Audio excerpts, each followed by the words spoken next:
ونسمي الله ونشوف الطريقه والمقادير. اول حاجه هنعملها مع بعض العيش الكايزر زي ما احنا شايفين. معانا هنا 400 جرام من الدقيق، تقدري تستخدمي كميه الدقيق اللي انت حباها، وحاطين عليهم معلقه كبيره من الخميره الفوريه، معلقتين كبار من السكر، نص معلقه صغيره من البيكنج باودر، ربع معلقه صغيره من الملح، وبدانا نقلبهم. وبعد كده هننزل عليهم باربع معالق كبار من الزيت او ربع كوبايه من الزيت.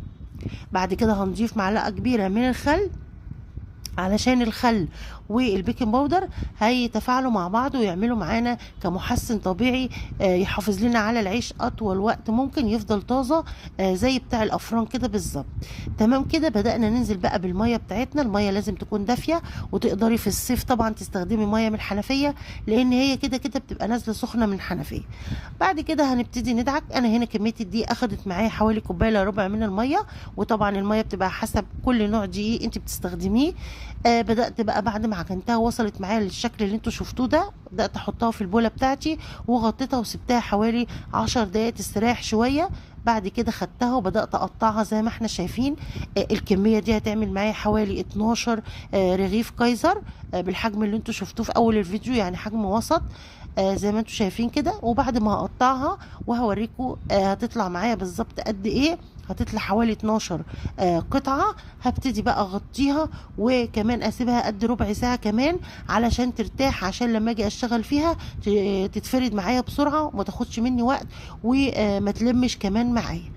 تمام كده. احنا عارفين ان في الفينو او في المخبوزات لازم نريح العجينه بتاعتنا ما بين كل يعني حاجه وحاجه اللي هنعملها ننفذها في العجينه، لازم نريحها من 10 دقايق لربع ساعه علشان تشتغل معانا والعرق اللي فيها ما يضايقناش لما نيجي نشتغل فيها.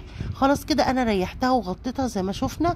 بدات بقى ايه اجيب اول قطعه انا كنت مقطعاها وبدات افردها على ايدي كده زي ما انتم شايفين، علشان اعمل بقى سندوتش الكايزر او العيش الكايزر زي ما احنا شايفين.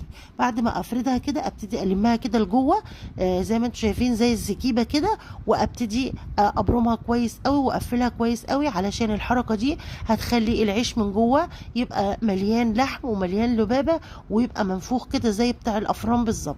بعد كده بدات ارصهم في الصاج بتاعي اللي انا دهناه زيت دهنه خفيفه كده، ورصيتهم وغطيتهم كمان علشان خاطر يختمروا معايا.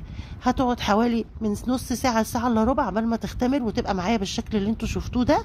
هبتدي بقى اجيب معلقتين كبار من اللبن وابتدي ادهن وش العجينه بتاعتي، وابتدي ارش عليها رشه من السمسم. لو انت مش متاحه عندك لبن تقدري تستخدمي ميه. هنجيب ميه من الحنفيه ونحط عليها معلقه كبيره من السكر وندوبها، ونبتدي ندهن بيها وش العجينه بتاعتنا كاننا بندهنها باللبن او بصفار البيض بالظبط. بعد كده هندخلها الفرن اللي احنا مسخنينه من قبلها على درجة حرارة عالية طبعا، وهندخلها الفرن. هتقعد معانا بالظبط كده من 10 دقايق لربع ساعة. وطبعا لازم النار تكون حامية علشان بتاعي او عيش الكايزر زي ما انتم شايفين خرج بالشكل الجميل ده باللون التحفة ده، وبالعيش كده منفوخ كده وكبير كأنه زي بتاع المخابز بالظبط زي ما انتم شايفين.